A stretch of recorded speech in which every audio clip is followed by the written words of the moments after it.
बिस्मिल्लाहिर्रहमानिर्रहीम। आज फिर आपको ज़हमत दी है हमने, और मुझे बताने की ज़रूरत नहीं है कि आज किसकी ज्वाइनिंग है। साबिक रुकने सिंध असम्बली सुमेता सैयद अफजाल, जो इस वक्त पीएसपी की जो नेशनल काउंसिल है उसकी रुकन है, और सिंध असम्बली में भी बहुत फ़ाल एमपी रहीं। और मैं समझता हूँ कि बहुत कम अरकान ऐसे होते हैं हर असम्बली में जो अपना एक बड़ा एक्टिव रोल प्ले करते हैं, और उनमें से सुमीता एक रुकन थी। और हमारी ये ख्वाहिश रही काफ़ी अरसे से कि ये पाकिस्तान पीपल्स पार्टी को ज्वाइन करें और हम इनकी सलाहियतों से फ़ायदा उठाएं और कराची शहर में ख़ास तौर पे पीपल्स पार्टी को मज़ीद आगे बढ़ा सकें। इस वक्त नासिर शाह साहब भी मौजूद हैं, वकार मेहदी साहब भी हैं, अली राशिद भी हैं, और मैं ख़ास तौर पे शुक्रिया अदा करता हूँ अली राशिद साहब का कि इन्होंने जिस तरह पार्टी ज्वाइन की। बाज़ाहिर शायद आपको लगता है कि ये बिल्कुल गायब है, लेकिन ये काफ़ी काम कर रहे हैं, और इनकी ज़रिए से बहुत सारे साथी हैं इससे कराची शहर के जो पीपल्स पार्टी में शामिल होने के लिए इंटरेस्टेड हैं। तो ये सिलसिला ऐसे जारी रहेगा। मैं शुक्रिया अदा करता हूँ सुमिता का कि उन्होंने बिलाखिर पीपल्स पार्टी में शमूलियत का एक फ़ैसला किया, और ये इनकी जो सियासी ज़िंदगी है यकीनन उसका अहम फ़ैसला है। और मुझे उम्मीद है कि जो तवक्कुआत हमने इनसे रखी हैं कि जिस अंदाज़ में ये एमक्यूएम में असम्बली में काम करती रही हैं, उससे ज़्यादा बेहतर तरीके से पाकिस्तान पीपल्स पार्टी में शामिल होने के बाद अपनी सलाहियतों के ज़रिए पीपल्स पार्टी की भी खिदमत करेंगी, और कराची शहर के लिए ख़ास तौर पर इनकी जो सोच है उसको पीपल्स पार्टी के ज़रिए आगे बढ़ाएंगी। तो मैं गुजारिश करूँगा थोड़ी सी सुमिता बात कर लेंगी, उसके बाद वकार भाई और नासिर शाह साहब बात करेंगे, फिर आपके जो सवालात होंगे वो मैं ले लूँगा। चलो अब तो आ जाएगी, माइक में आ गई अब आवाज़ है, आप बात करें।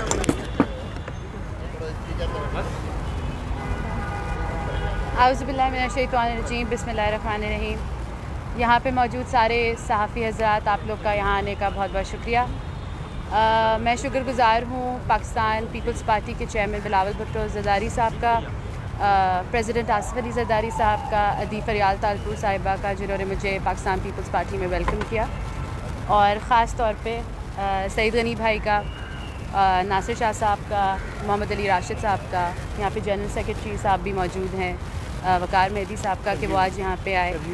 और कुछ नाम ऐसे हैं जिनकी वजह से ये प्रोसेस जो है वो बहुत आसान और बेहतर हुआ मेरे लिए, जिसमें सईद गनी भाई, नासिर हुसैन शाह और शर्जील मेमन का वो है। इन्होंने मुझे हमेशा से बहुत सपोर्ट किया, वो मेरे एमक्यूएम के दिन हों, सिंध असम्बली में या उसके बाद भी। तो इन सब का बहुत बहुत शुक्रिया करती हूँ। मेरी उम्मीद यही है कि जिस तरह मैं एक्टिवली पहले कराची के लिए आवाज़ उठाती रही हूँ, काम करती रही हूँ, सिंध असम्बली में भी और ग्राउंड पे भी, मेरी उम्मीद यही है कि पाकिस्तान पीपल्स पार्टी का ये प्रोग्रेसिव फोरम ज्वाइन करने के बाद भी मैं इसी तरह से एक्टिव रहूँगी और काम कर सकूँगी। पाकिस्तान पीपल्स पार्टी एक बहुत प्रोग्रेसिव नेशनल पॉलिटिकल पार्टी है, जिसका ये प्लेटफॉर्म जो है मेरा एजाज़ है कि मुझे ये प्लेटफॉर्म मिला। और कराची में जो ये नफ़रतें और बायस्ड और पॉलिटिकल पार्टीज़ में आप देखते हैं कि ज़्यादातर जो है लसानियत के ऊपर ये होती है। आई थिंक पाकिस्तान पीपल्स पार्टी एक बहुत बड़ी पार्टी है, और यहाँ पे बायसेस नहीं है, डाइवर्सिटी है। सो जिस तरह से इन लोग ने मुझे वेलकम किया है, आई होप कि और भी लोग जो कराची के लिए काम करना चाहते हैं, कराची की बेहतरी चाहते हैं, कराची में अमन चाहते हैं, कराची में प्रोग्रेस चाहते हैं, वो भी पाकिस्तान पीपल्स पार्टी के साथ जुड़ेंगे और हमारे हाथ मजबूत करेंगे। अगेन आप लोग का बहुत बहुत शुक्रिया कि ये प्रोसेस जो है एक स्मूथ प्रोसेस हुआ, एंड आई होप कि पॉलिटिकल एक्टिविटीज़ जो हैं और ज़्यादा बेहतर होंगी। Thank you. सही तो कर लूँ। हाँ कर जी जी चलो।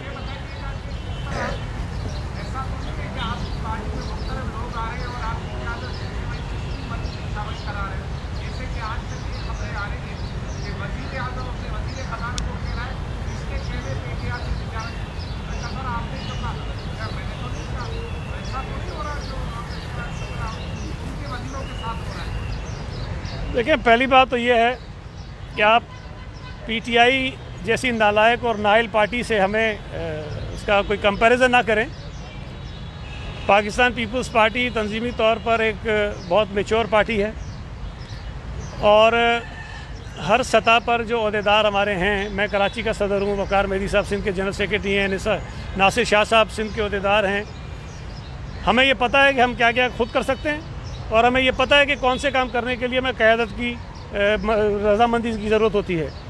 तो जो कुछ भी फ़ैसले हो रहे हैं, शमूलियत के हों या कोई और हों, पार्टी लीडरशिप ऑन बोर्ड होती है और ऐसा नहीं है कि हम भी आंख बंद करके किसी को शामिल कर रहे हैं।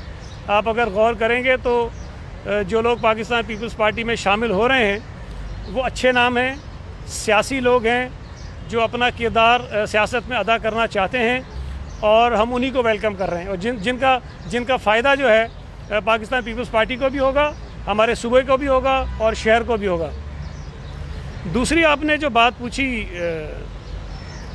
भारत से तिजारत वाली, ये बड़ी एक तशवीशनाक बात है। मुझे अभी याद आ रहा था कि इससे पहले गैस की कीमतें बढ़ाई गई थी और वो भी पहले ईसीसी ने बढ़ाई, उसके बाद काबीना ने बढ़ाई, उसके बाद वो कीमतें बढ़ गईं। उस पर शोर मचा तो वज़ीर आज़म ने उस पर भी तहकीकात का ऐलान कर दिया। अब उस काबीना की अप्रूवल जिसकी वो ख़ुद जिसको चेयर करते हैं, सदारत करते हैं, ईसीसी में जब वो चीज़ें गईं वहाँ से होकर काबीना में आईं तो उस पर उन्होंने शोर मचाया।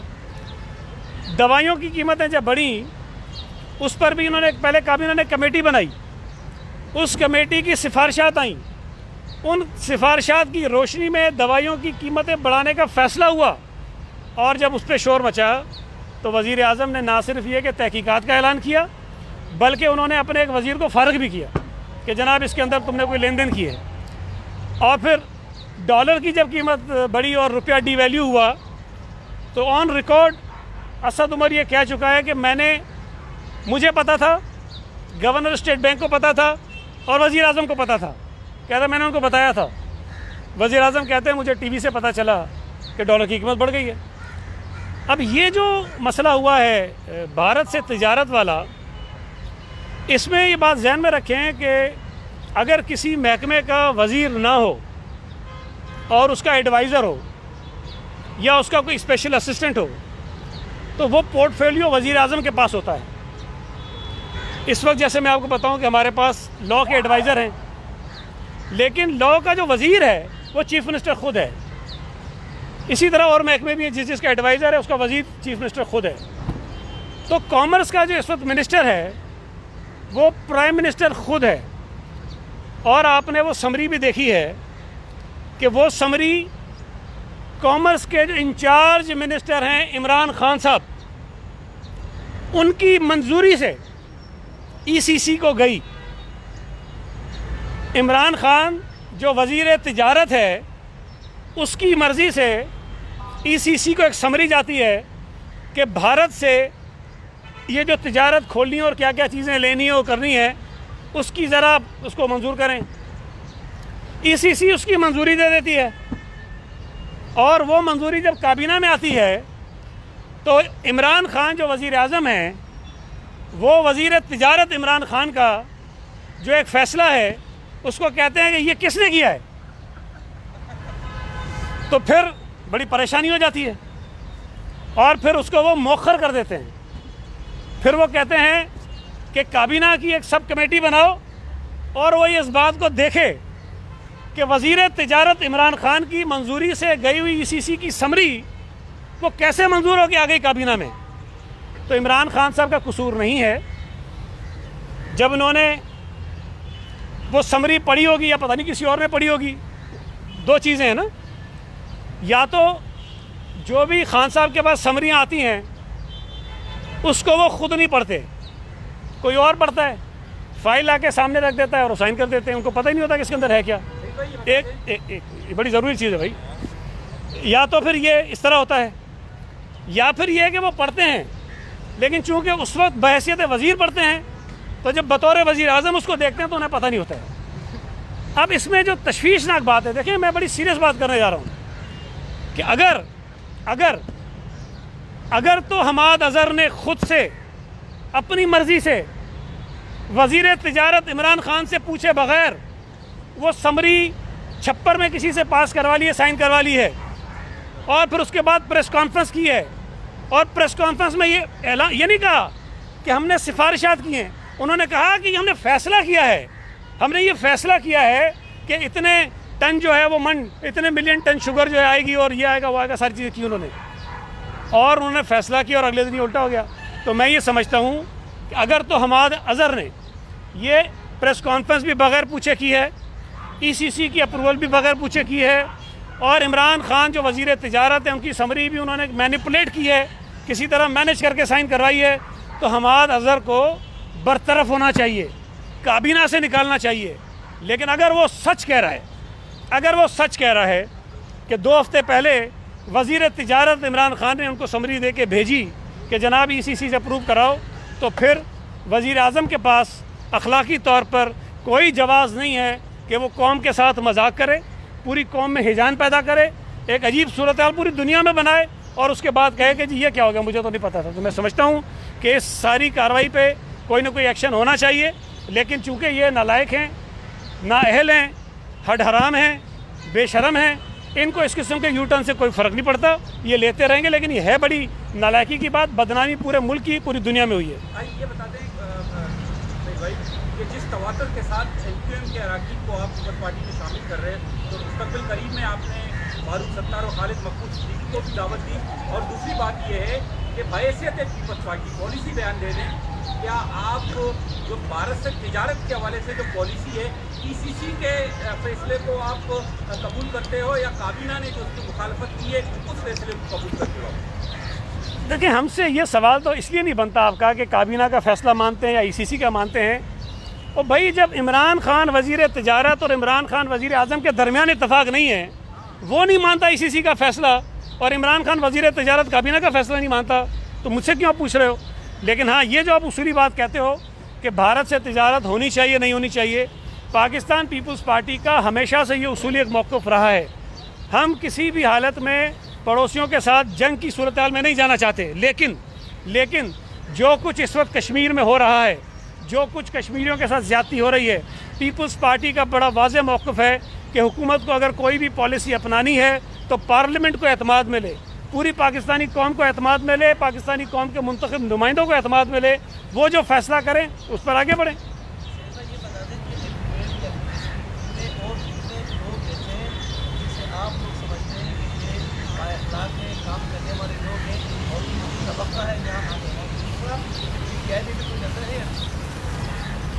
देखें, एक तो मैं ये बात आपने भी पूछी थी, अकरम ने भी, वो शायद रह गया।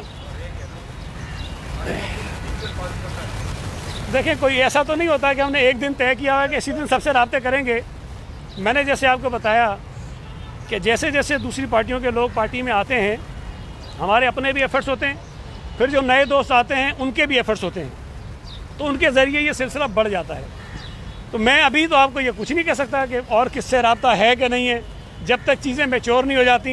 ये मुनासिब नहीं है कि मैं किसी का नाम लेके कहूँ कि जी किससे रब्ता है कि नहीं है। लेकिन ऐसा नहीं है कि सिर्फ MQM के ही दोस्तों पर हम बात करते हैं या उनसे कोशिश करते हैं, बाकी जमातों में भी जो पॉलिटिकल लोग हैं, जो सियासी लोग हैं, जिनकी ख्वाहिश है कि वो कराची के लिए, सिंध के लिए, पाकिस्तान पीपल्स पार्टी के लिए बेहतर कर सकते हैं, उनसे रब्ते हैं, और ये शमूलियतें होती रहेंगी इंशाअल्लाह ताला। कल भी एक प्रेस कॉन्फ्रेंस करेंगे। एक मिनट ये कर रहे हैं, उसके बाद स्कूल कब बंद करेंगे? 6 तारीख से हॉल वगैरह आप सब बंद कर रहे हैं, इंटरसिटी ट्रांसपोर्ट बंद करने का फैसला करें, स्कूल बंद करें। अगर बच्चे मुतासिर होना लगे तो क्या होगा? क्योंकि कोरोना स्कूल जाने से मना तो नहीं हो सकता कि कोरोना स्कूल नहीं जाएगा। अच्छा, मैं आपके सवाल का जवाब देता हूँ, लेकिन एक और बड़ी आज अहम चीज़ हुई है, मैं उस पर सवाल बात कर लूँ, फिर आपके सवाल का जवाब भी देता हूँ। देखिए, आज ये खबर आई है कि बरतानिया ने कुछ ममालिक को ब्लैक लिस्ट में डाला है, जिसमें पाकिस्तान भी शामिल है, और वो शायद ये जो कोविड है उसकी वजह से डाला, और यहाँ से जो ट्रैवलिंग होनी है उस पर वो पाबंदी लगा रहे हैं। ये बात बायस अफसोस इसलिए है कि इस वक्त पाकिस्तान में जो कोविड की 3rd लहर आई हुई है, तीसरी लहर जो आई है, जिससे पंजाब और खैबर पख्तूनख्वा बहुत मुतासिर है, वो उस वेरिएंट की वजह से है जो बरतानिया से इंपोर्ट हुआ है और यहाँ पर आया है, और उन लोगों की वजह से जो बरतानिया से पाकिस्तान आए और उनकी वजह से फैला है। इस सूरत हाल में जब पाकिस्तान में खुद बरतानिया से आया वो वायरस तबाही फैला रहा हो, तो बरतानिया की जानिब से पाबंदी लगाई जाना जो है वो बड़ी गलत एक मैं समझता हूँ कि बात है। पाकिस्तान में इस वक्त भी, आज भी जब मैं आपसे बात कर रहा हूँ, भारत में सूरत हाल ज़्यादा ख़राब है, लेकिन वो जो ब्लैक लिस्ट करने वाले ममालिक हैं उसमें भारत शामिल नहीं है। जब बरतानिया में ये नया वेरिएंट आया और वहाँ तबाही फैला रहा था, तो पाकिस्तान की हुकूमत ने तो बरतानिया से आने वालों पर पाबंदी नहीं लगाई, जो उसूली तौर पर लगनी चाहिए थी कि लोगों को स्क्रीनिंग की जाती, उसके बाद ही अब लाया जाता। उस वक्त नहीं हुआ। लेकिन अब जो पाकिस्तानी बरतानिया से आए हैं या जो यहाँ से बरतानिया जाना चाहते हैं, उनके ऊपर इस किस्म की पाबंदी लगाना ये बहुत गलत बात है, काबिल अफसोस बात है। मैं मुतालबा करूँगा फ़ॉरेन ऑफिस से भी, वफाकी हुकूमत से भी, हालांकि इनकी नाकामियाँ इनके नसीब में है, लेकिन ये कि आवाज़ ज़रूर इस पर उठानी चाहिए और पाकिस्तानियों का इसमें जो तकलीफ़ होगी उसको रोकना चाहिए। दूसरी बात आपने जो स्कूल्स की कही, देखिए जो पिछली मीटिंग हुई थी इंटर प्रोविंशियल एजुकेशन मिनिस्टर्स की कमेटी की, उसमें ये फ़ैसला हुआ था कि जहाँ पर वायरस के फैलने की शरह 8% होगी, वहाँ पर तालीमी इदारे जो है वो बंद कर दिए जाएंगे। तो उस वक्त पंजाब के कुछ इलाकों में, खैबर पख्तूनख्वा के कुछ इलाकों में तालीमी इदारे बंद किए गए, लेकिन पूरे पंजाब में आज भी बंद नहीं है, खैबर पख्तूनख्वा में भी आज बंद नहीं है। सूबा सिंध और बलूचिस्तान में चूँकि ये शरह 8% से बहुत कम थी, लिहाजा स्कूल बंद हमने नहीं किए। और आज भी जब मैं आपसे बात कर रहा हूँ तो सूबा सिंध में तालीमी इदारों में जो हम टेस्ट कर रहे हैं उसमें शरह जो है वो 2.6% है, तो वो कोई इतनी तशवीशनाक नहीं है। लेकिन इसका मतलब ये नहीं है कि हम पंजाब में होने वाले नुकसानात या जिस तेज़ी से वबा फैल रही है उसको हम सरफ नज़र करें और उसकी तरफ हम ना देखें। इस बात के खदशात बिल्कुल मौजूद हैं कि पंजाब और खैबर पख्तूनख्वा से जिस अंदाज़ में ये यूके वेरिएंट जो है फैला है वो यहाँ भी आ सकता है। तो ये बात अभी अंडर कंसिडरेशन है कि सूबा सिंध में क्या क्या इक़दाम किए जाने चाहिए जिसकी वजह से हम इस वबा को फैलने से रोक सकें। तो अभी हम कल जो हमारी तालीम की स्टीयरिंग कमेटी है उसकी मीटिंग भी कर रहे हैं, वहाँ पर हम तफसील से इस पर बात करेंगे और उसके बाद जो फैसला होगा वो फिर ज़रूर आपको बताएंगे। जी संजय। आज कराची के कादिरों ने ऐलान किया है कि सिंध हुकूमत का जो मार्केट है 8 बजे बंद कराने का फैसला है उसको मुस्तरद करते हैं और वज़ीर सिंध ये फैसला वापस लें। इस पर सिंध हुकूमत की हैसियत से आपका क्या रवैया है? देखें, अभी तक जितने फ़ैसले भी सिंध हुकूमत ने किए हैं, जो नोटिफिकेशन जारी किए हैं, वो तमाम के तमाम वो फ़ैसले हैं जो NCOC के फ़ोरम पर हुए हैं। और आपके इल्म में है कि जब गुज़िश्ता बरस ये वायरस आया तो सुप्रीम कोर्ट ने एक फ़ैसला दिया जिसमें उन्होंने कहा कि वफाकी हुकूमत फ़ैसले करे और बाकी सूबे उस पर अमल दरामद करवाएँ। तो NCOC वो फ़ोरम बना कि वो पूरे मुल्क के हालात को सामने रखते हुए फ़ैसले करते हैं और उसके बाद सूबाई हुकूमतें उस पर ऑर्डर इशू करती हैं, नोटिफिकेशन जारी करती हैं, अमल दरामद करवाती हैं। तो इस वक्त तक जितने फ़ैसले भी हुए हैं वो तमाम के तमाम NCOC के फ़ैसले हैं और सूबाई हुकूमत उस पर अमल दरामद करवाने की कोशिश कर रही है। लेकिन अगर कहीं पर सूबाई हुकूमतों को इख्तियार दिया जाता है कि वो खुद करें, जैसे तालीमी इदारों का मैंने आपको बताया, तो उसमें फिर हम अपने हिसाब से तब्दीली कर लेते हैं। लेकिन हम तमाम जो स्टेक होल्डर्स हैं उनसे ज़रूर बात करेंगे, ताजिर हैं, इंडस्ट्रियलिस्ट हैं, उलमाए कराम हैं और जितने भी लोग हैं उन सबको एतमाद में लेंगे। और अभी फ़िलहाल सिंध हुकूमत ने कोई ऐसा फ़ैसला नहीं किया। अभी शाह साहब ने भी प्रेस कॉन्फ्रेंस की थी, आपको तफसील उन्होंने बताई है कि जिसमें ये तासुर जाए कि हमको हर चीज़ बंद करने की तरफ जा रहे हैं। फ़िलहाल ऐसा कोई फ़ैसला नहीं है, जो चीज़ें वो आपके सामने हैं। थैंक यू जी। सुमिता अफजाल साहिबा से सवाल है कि 2 बड़ी शहरी जमातें जो हैं उनमें आप शामिल नहीं, तो उनके बारे में क्या कहेंगी? उनके ऊपर जो लगने वाले इल्ज़ाम हैं क्या वो DSP के बारे में क्या मुस्तक़बिल देख रही है, क्या कहेंगी? देखिए, उनसे वाबस्तगी रही जब तक ये सब कुछ समझ आया तब तक जो है वो ऑब्वियसली हमने अपना डिसीजन मैंने अपना ले लिया था। पहले MQM छोड़ने का रीज़न ज़ाहिर बात है, पाकिस्तान के ऊपर कोई भी इस तरह से बात करेगा तो उसके साथ तो कोई भी पाकिस्तान का शहरी नहीं खड़ा होगा। रही बात PSP की, तो मुझे नेशनल पॉलिटिक्स करनी थी। पाकिस्तान पीपल्स पार्टी का जो फोरम है वो बहुत बड़ा है और उसके तवज्जुह से जो काम कराची के लिए किए जा सकते हैं, मैं समझती हूँ वो वाला प्लेटफॉर्म मुझे नहीं मिला था। तो बाकी जो पॉलिटिकल पार्टीज़ में मैं रही हूँ, आई थिंक मेरे उनसे कोई ना नाराज़गी है ना वो है, डिफरेंस ऑफ ओपिनियन है और एक प्रोग्रेसिव डिसीजन है ये पाकिस्तान पीपल्स पार्टी ज्वाइन करने का और इनके साथ काम करने का। Thank you ji.